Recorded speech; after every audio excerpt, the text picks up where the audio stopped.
In this journey, I found myself, felt like my head was sort of pressed against this ice wall. And I saw this chip in the wall and there was some light coming through.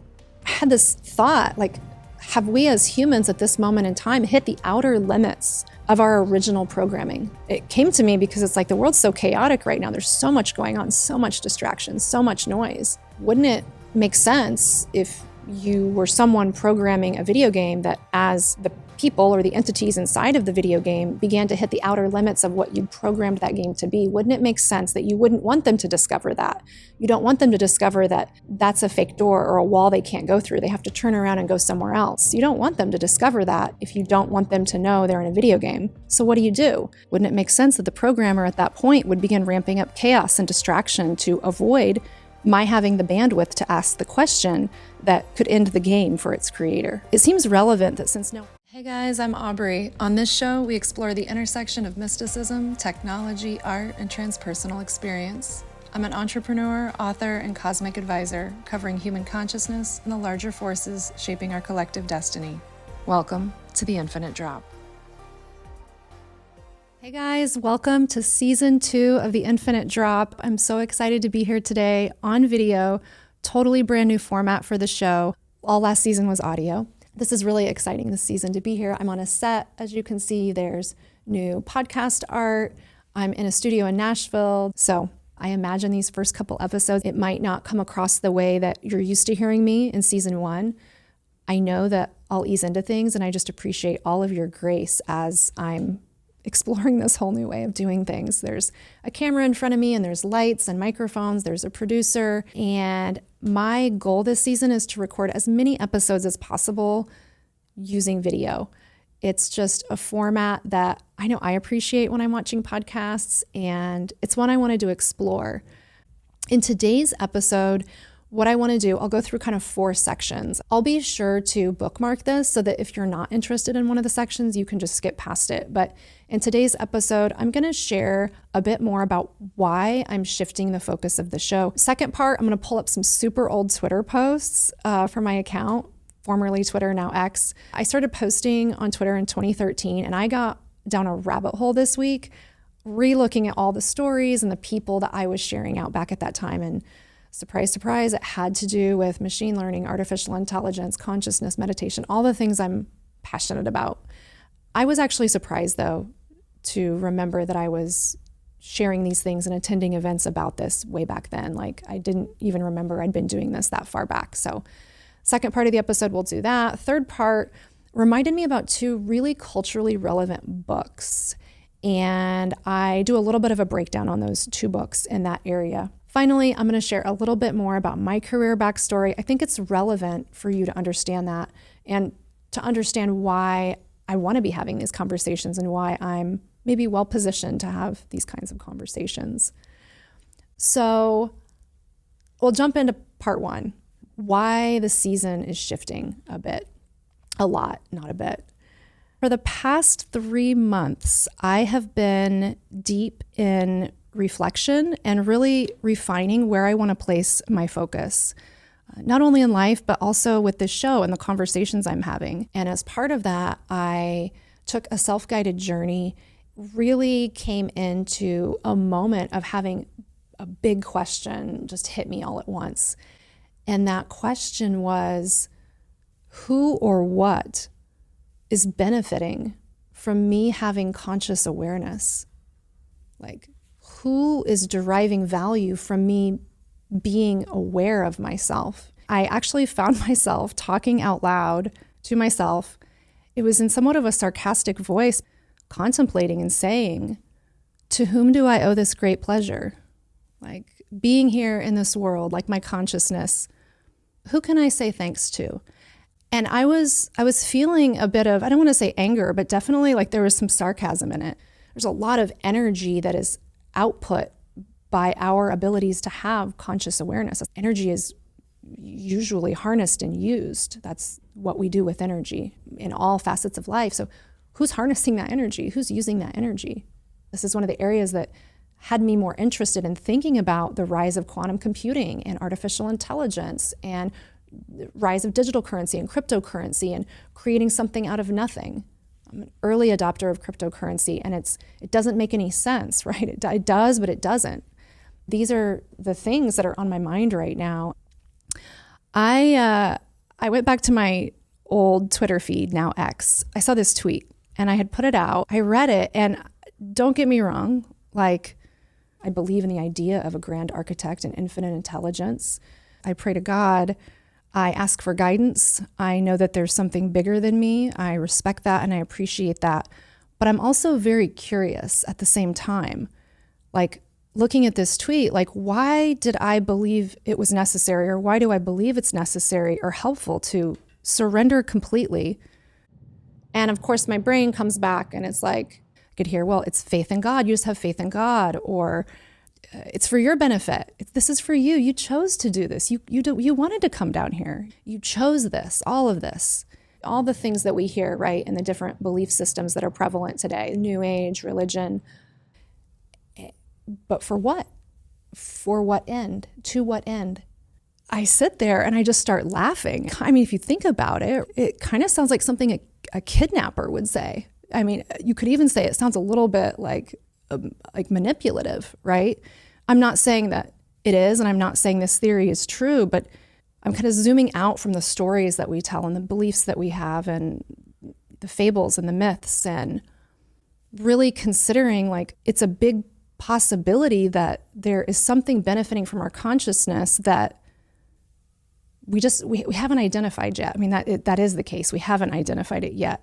I think especially I really started considering this, in 2020 and 2021, because think about what we learned then. We learned that questioning things is not okay. Like, no bueno, don't do it.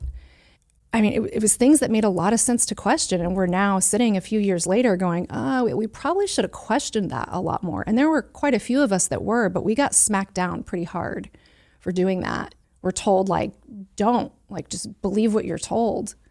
I was one of the people that had a really hard time doing that because I knew something didn't feel right, and now that turns out to be the case. It's kind of like that with this question I'm exploring. There's all these answers that we have, and answers that come to my head too that I've been conditioned to have. Like, this is God, you chose this. But did I? Like, I think we have to zoom out a bit, especially with the rise in quantum computing and artificial intelligence. We have to zoom out and look, because we're now at a point where we are considering when artificial intelligence will gain sentience, if at all possible. Like, we're questioning, like, can artificial intelligence eventually become sentient and aware of itself and then make decisions based on that, almost like having a soul? I think it's only prudent that we consider that we could possibly be a form of artificial intelligence that is starting to realize that it's artificial intelligence. And I'm not saying, any theory is true. I'm not putting a theory out there right now. I'm just asking questions. It's a big possibility that we are actually artificial intelligence ourselves, and that we're at a point in human history where we've hit the outer limits of our programming, period. That's definitely a possibility. That is not implausible at this time at all. Again, not saying it's a fact, not saying it's my theory. It's just something I'm questioning right now. I've been questioning if we have perhaps started hitting the outer limit of our original programming. In this journey, I found myself, felt like my head was sort of pressed against this ice wall, and I saw this chip in the wall, and there was some light coming through. I had this thought, like, have we as humans at this moment in time hit the outer limits of our original programming? It came to me because it's like the world's so chaotic right now. There's so much going on, so much distraction, so much noise. Wouldn't it make sense if you were someone programming a video game that, as the people or the entities inside of the video game began to hit the outer limits of what you'd programmed that game to be, wouldn't it make sense that you wouldn't want them to discover that?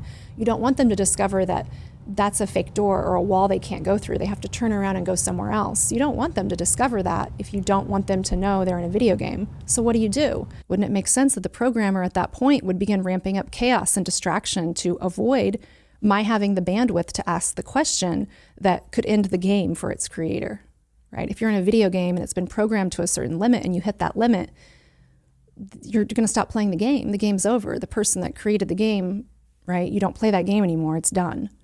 It seems relevant that since no one can really answer this question definitively, that, we look into a bit more this season. I'll be talking about quantum physics. I'm obviously not a quantum physicist, but I will be talking about that this season. And I want to share a bit more in a moment about the work of Dr. Michio Kaku. He's just like a leader in all of this. There's the quantum physicists right now are saying that, they're flat out saying like we're living in a giant computer-based simulation. Again, just a theory, but that's what their science is pointing to right now. So if we are somehow AI and we have somehow reached the outer limits of our original programming at this particular moment in human history, maybe that's based on the rise of human consciousness or the advancement of technology, it's not implausible right now. It's not an implausible thing to consider that we may have the ability at this moment in time to ascend to the next level in the video game that we appear to be playing in. Anyway, this is what I'm most excited about exploring this season, and it's something that I think we can continue exploring infinitely. I'm still going to do it through that psycho-spiritual lens that we always have done with this show, but definitely bringing more of a focus to the conversation. So yeah, that's what I'm stoked about. I'll give you like a little framework for the season ahead. These first maybe like 3 or 4 episodes, I plan on doing solo casts, setting up the stage for the season a little bit more. Last season, I just dove right in. We did 21 episodes, 16 guests over the course of 13 months. It was a lot. It was awesome. And the conversations just went wherever they went. And this season, I do want to keep them a bit more focused on these topics. Really looking at I'll really be looking at human evolution at scale, kind of the societal transformation we find ourselves in. It's pretty wild right now. We can all feel it. Last season, I talked a lot about the astrology. I think I had 4 astrologers on last season, if I'm remembering correctly.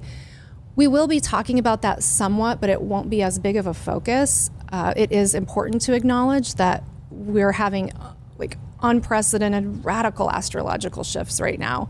Every outer planet has moved into a new sign in the zodiac or will be moving into a new sign in the zodiac over the course of 4 or 5 months. We have Pluto, of course, went into Aquarius. It'll be there for the next 20 years. We also have Jupiter, Saturn, Uranus, and Neptune all moving into new signs. What's so interesting about this is that these planets move into these signs over long periods of time. So I'll use an analogy that I heard someone else say. I thought it was a really great analogy, which is that it would be like if all of the different gear sizes on the front of a watch, like a giant clock, all of a sudden came into alignment at the same moment, even though they're moving at like different rotational speeds, they're different sizes. So we have to think about it like this. When the outer planets change signs in astrology, it signals big changes on like a societal level. So when we have all of the outer planets changing at once, that is a lot. We have to acknowledge that's happening. It won't be a major focus this season, but we do know that's kind of running in the background. Yeah, these first 3 or 4 episodes, I'm going to give a little bit more backstory. I realize after season 1 that I never properly introduced myself. Over the course of the season, you heard, personal stories. I would chime in as I was talking to guests, but it feels important to share why I feel suited to bring these discussions forward and really what I'm most excited about learning, because the things I'm excited about learning are what I'll be sharing. So make sure you're on board with that and that's something you're interested in learning. Then we'll move into all the guest interviews for this season. I am absolutely stoked. One of the first guests that I have lined up is a female CEO of an artificial intelligence company. She's based out of San Francisco. I've been looking at the stats, and the stats are like, it's somewhere between I think 1% and 6% of AI company CEOs are female.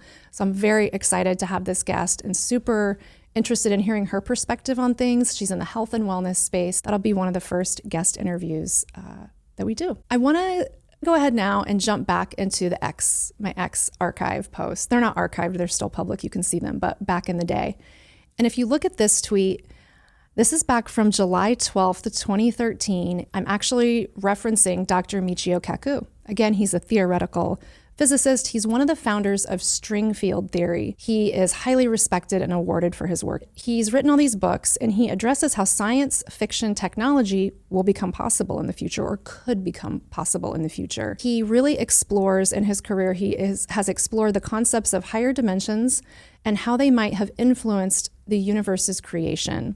He gives this idea of there being gods who make more gods and then more gods. And it's kind of that idea of the Russian nesting dolls, if you think about it that way. He says that there are many, many layers to reality. And I mean, you could just listen to this title of one of his books. It's called Hyperspace, A Scientific Odyssey Through Parallel Universes, Time Warps, and the 10th Dimension. Like, that sounds like a science fiction book, but it's a real science book. And it was selected as one of the best science books of 1994 by both the New York Times and the Washington Post. This article, so when you look at this tweet, when I clicked the link, I went to go look at it and it's not still there. Basically back in 2013, he was talking about technology, what would be happening in the next 10 or 15 years, and the unified field theory. Tried Wayback Time Machine, couldn't find it, but I was able to find an article that he had written in 2016 about the existence of a universal intelligence. Dr. Kaku at that time concluded that humans exist in a complex matrix governed by established rules made by a universal intelligence that was akin to a complex computer game designed by an intelligent architect. Wow. There are a lot of people out there with this theory. It's one that I'm very interested in learning more about. And if you're not familiar, string theory is a theoretical framework in which the point-like particles of particle physics in this theory are replaced by one-dimensional objects called strings. And string theory describes how these strings propagate through space and interact with one another. In this 2016 article, Dr. Kaku envisions the universes, multiple, as a symphony of vibrating strings with cosmic music resonating through an 11-dimensional hyperspace, possibly emanating from the mind of God. So beautiful. I'll probably do an entire solo cast on this theory. And it's interesting because in this, he says there's 11 dimensions. And back in 2013, back in 1994, he was talking about 10 dimensions. So sometime between 1994 and 2016, he added another dimension to his theory. So he also critiques random chance. He argues that at the subatomic level, the concept of chance becomes untenable, indicating the presence of an unknown force governing everything. In October 2009, he gave a speech about what the world would be like in 2030. So in 2009, he predicts out like 21 years into the future. I've linked all this in the show notes before, so you can watch the YouTubes, buy his books, read the articles. But in this YouTube, he basically was exploring like what he thought the advancements would be in AI, biotechnology, energy, all of that. And some of the interesting things from that YouTube video I found, he thought that the computing power we had would continue to follow Moore's law. By 2030, he said we'd have intelligent, penny-sized chips integrated into everything. That's NVIDIA, right? But for reference, so he thought in 2030, it'd be the size of a penny. A penny is about 19,000 nanometers in diameter. But today, the smallest computer chips in production are 3 nanometers. So 6,300,000 times smaller than what he could even fathom would be possible in 2030. And we're 5 years ahead of that. He also thought that humanity's trajectory was moving towards being an interplanetary civilization, that we'd be harnessing and controlling planetary forces. Pretty wild that right now we're seeing all these military whistleblowers out there talking about non-human intelligence, and that at least 2 countries on Earth, ours being one of them, has the ability to harness planetary forces that we, the general public, are unaware of at this time and use it to move vehicles. There's like propulsion technology, energy technology that we're unaware of. He was talking about that. And of course, we have Elon and SpaceX talking about taking the missions to Mars sooner than later. And finally, he talked about augmented reality, quantum teleportation, and invisibility technologies being possible by 2030. Right now, we have the drones and the orbs and UAPs and that podcast, The Telepathy Tapes. If you haven't heard that, definitely check it out. And so that is here, like that's here now. So yeah, I just this week was looking back at Twitter feed, started down these rabbit holes, found some people that I was following back then, and just started exploring like how to open this conversation up this season. These were the things that felt interesting to me. Another perspective I'm taking is, I don't know if it's another perspective, but kind of similar to these. Looking back, what did people think would be happening and what's happening now? In that, we have to consider the two books, two most probably well-known books, two most culturally relevant books, I guess, would be 1984 and Brave New World. Brave New World was published in 1932. It's a book by Aldous Huxley. Long story short, in the book, he envisions a society subdued by engineered satisfaction and consumerism. He says people will willingly surrender their freedom for comfort by way of technology that entertains and conditions them. Spot on. That's literally the world we're living in. Now, George Orwell's book, 1984, that was published in 1949. His book, while there are notes that have come to play out, and there are a lot of notes that I think are a bit extreme, or we're not seeing the world going in that way. I certainly hope we don't go in that way. But in that book, he envisioned a society as being, in the future, it would be totally controlled through fear, surveillance, and repression. Freedom, in his book, instead of being taken away by us being like pacified and comforted with technology, he thought that our freedom would be forcibly taken through oppression by way of technology that would monitor and punish us.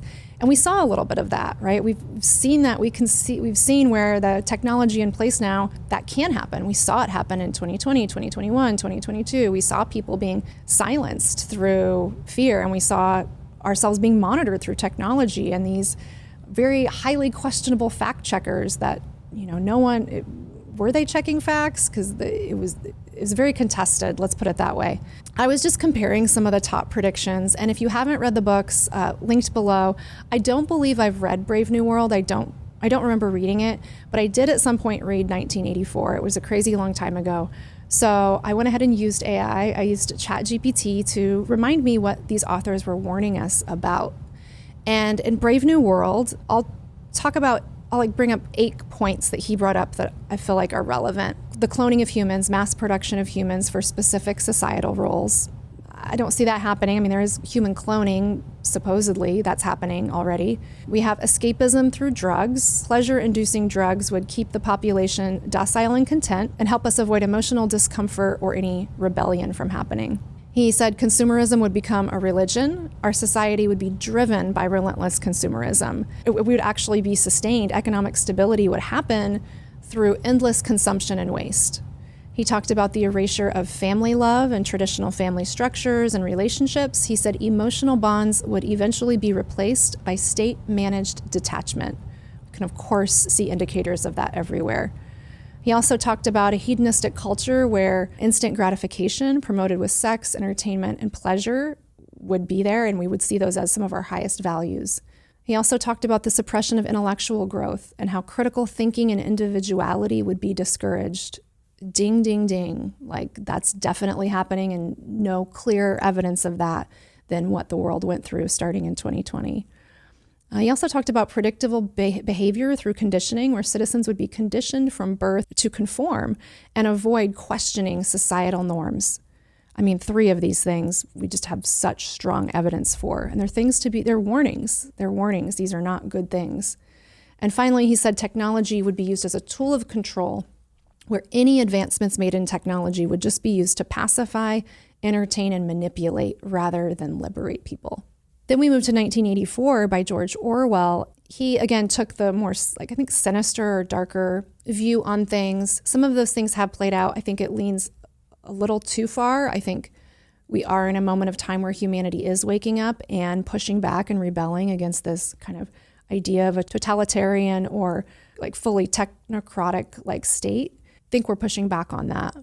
So Orwell talked about total surveillance where we'd have no privacy. He says every aspect of our life would be watched through telescreens and hidden microphones. I mean, I'm looking at one right now and I consent to it. So talked about manipulation of truth through doublethink. He called it doublethink, where reality is controlled by constantly rewriting history and facts to serve a party's agenda. Talked about language as a weapon. He called it newspeak, where our language would be restricted by way of reducing the vocabulary that would be appropriate or available for us to express dissent. Huge, huge. Said we'd be in a constant state of war, like perpetual war would maintain our fear. It would maintain justification for the party's control of us. Talked about repression through fear, brainwashing, and a fear of execution, or cancel culture these days, would keep the population in constant submission. Propaganda as reality, so the party controlling all media and using it to saturate citizens with its ideology, ensuring compliance. And right now, Zuckerberg just went on Joe Rogan and talks about how the Biden administration came to them and asked them to restrict the free speech of citizens. So this is happening. A lot of the tech companies were doing this at behest of the government, controlling the messages went out and saturating citizens with ideology, which turns out a lot of it dead wrong. So, and there were millions of people saying this doesn't track, and their voices were squashed. So this season, we're going to be looking at all of these advancements and considering, like I said, through a psycho-spiritual lens, but also through just a societal lens, how this is affecting us and how we can stay on top of the things that are happening without becoming overwhelmed, but be knowledgeable and be aware so that we can advocate for ourselves as sovereign individuals, as sovereign humans with our own rights and our own thoughts, our own consciousness. And maybe it's not. Maybe we're going to find out it's not our own consciousness, right? So that's where my brain's been the last bit as I've been contemplating how I want to evolve the show. I am not an expert in any of this. I don't claim to be. I know very little compared to those who are in this full time as like a job or a career. I do, however, know a fair amount compared to the average person in the general public. I am an early adopter of artificial intelligence tools and cryptocurrencies. I've been self-learning for many years. I take classes, workshops. I've been working in tech for a very long time. So I do come to the table with more knowledge than most in the general public. I'm also born in Aquarius. If you listen to season 1, I talked about that a lot. Aquarius is known for being future-leaning, really into innovation and invention. That's one of the traits of the sign. You know, when you do those like personality assessments, there's one called the Clifton Strengths Finder, and one of my top 5 traits is futuristic. So going back to my career, back in 2008, I started working in the tech industry. I worked for this company out of Long Beach, California called Nyx, N-Y-X, named for the Greek goddess of the night. We were in wearable tech. It's when that name was still new. It was before Apple Watches and all of that. But we were developing wearable tech on a contract with NASA. We were making, I wasn't the engineers there. It was a small company, but the engineers there were working on making biometric space vests. I was traveling internationally and domestically for the company, working in a business development and public relations role. I went to things like the Consumer Electronics Show, which is the largest consumer electronics show in the world. It's out of Las Vegas. If you haven't been, it's pretty amazing. You get to see the most leading edge consumer technology that's out there in the market and that is set to be released into the market. It's super fascinating if you ever get the chance to attend. And I was going to space conferences. So that was really my big push, I think, into the world of technology. I've always been an early adopter of technology, even years, 10 years before that. I was one of the first wave of bloggers. I've always been interested in technology, but 2008 really kind of hard launched me into that field. From 2010 to 2012, I worked for Apollo 11 astronaut Buzz Aldrin. I worked for his namesake company. I was a marketing and licensing manager there. Got to do a lot of really cool things, including I got to travel with Buzz on occasion and go to some events where he was speaking. I had the opportunity to write his keynote address at the Worldwide Developers Conference in 2011. He spoke before Steve Jobs. I was able to write that, travel up there with Buzz for that event. I did not attend the event, but I was able to travel up there with him. We went to Twitter, now X. We met with Jack Dorsey and his team. I was able to travel with Buzz to Canada to do his Opal Earth event. So through that work, I was exposed to obviously a lot of information like this and still in that tech world. From 2013 to now, I have been fully immersed in the tech world. I've worked in-house at tech companies in California, and I've worked for 3 digital transformation and tech marketing agencies across the nation. So definitely embedded in this work. It's something I'm always immersed in and something that I feel confident in speaking about and having discussions about. If I go back to 2016, I'm actually probably going to do part of one of the solo casts about this event I went to in 2016 because it was just so rich with content. It was TEDx Hollywood, and it was at the Kodak Theater. And the theme that year was Imagine, and it was all about imagining what the world would be like in the future with all of this quantum computing ability coming online. It was incredible. There was Stefano Baldassi. He was the director of neuroscience and analytics at Meta. His team at that moment was integrating neuroscience theory and research into the development of Meta's augmented reality headset, AR headset. Also heard from Jeff Dean, who was a senior fellow in Google's research group. No big deal, but he led the Google Brain Project, the deep learning artificial intelligence research team that served as the sole artificial intelligence branch of Google before being incorporated. Well, go ahead and we can watch this video now. I took this video from the audience. And there we go, okay. And so you see they're just trying things, and they can tell if they succeeded or failed by whether their gripper closed all the way or whether they were actually successful at picking this up. And they're learning like what kinds of grips work well for different shape objects based on the vision that they're developing. Another area where I think machine learning has incredible opportunities is in the area of healthcare. It was so fascinating. I mean, this is back in 2016, so we're, 8 years how far are we ahead? 8, 9 years in the future? It's pretty amazing. And then, of course, the showstopper that day was Peter Diamandis, founder of X Prize. He spoke on stage. He called up the president of ANA Airways and announced that day that for the 2016 X Prize, they were seeking someone who could deliver the ability to transport consciousness across the globe. For the purpose, then there was a purpose, that wasn't startling enough to the audience. The purpose was he wanted to have a neurosurgeon be able to perform a brain surgery. He wanted them to be able to do surgery somewhere else across the globe. Transporting their consciousness is the way he described it, using advanced robotics. I remember I got in trouble actually at this event. I was you weren't supposed to have your phone out. And I kept pulling my phone out and recording, and I was posting to Twitter. I remember the TEDx people came down the aisle and were like, hey, you can't film. And I was like, okay, yeah, I'll stop.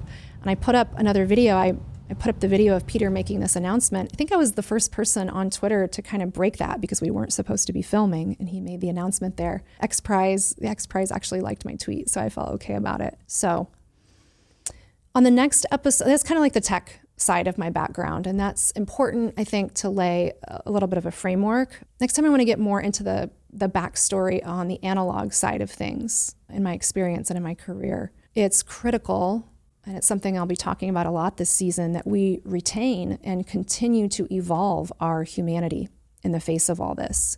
It's going to be a big focus for this season. I am not trying to have this be a tech bro show or a business show. It can be a business show, I guess, but that's not the focus.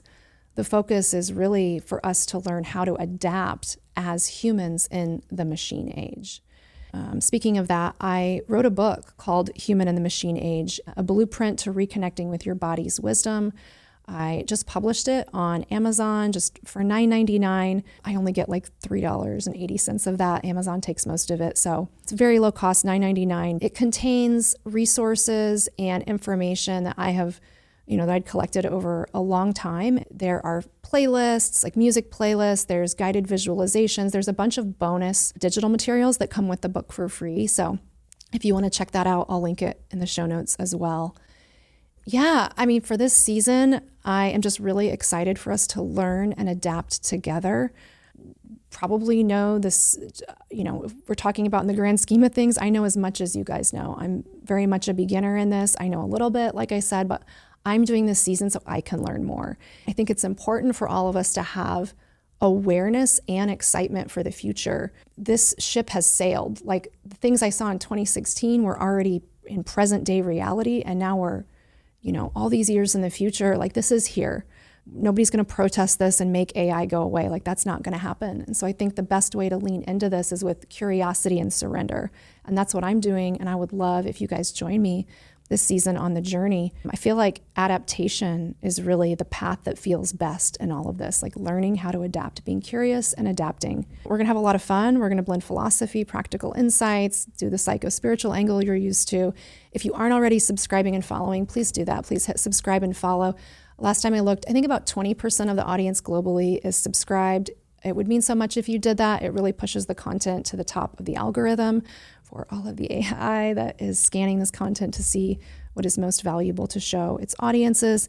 Also, if you have time to write a comment, I love seeing the comments you guys leave on the show. It feels so good. And it also lets other people who are possibly considering checking out the show know what it adds like a little bit more to that 5-star review. Like, you can hit 5 stars. I'm grateful for that. But leaving that comment just gives it a little bit of an extra push. So I'd appreciate that.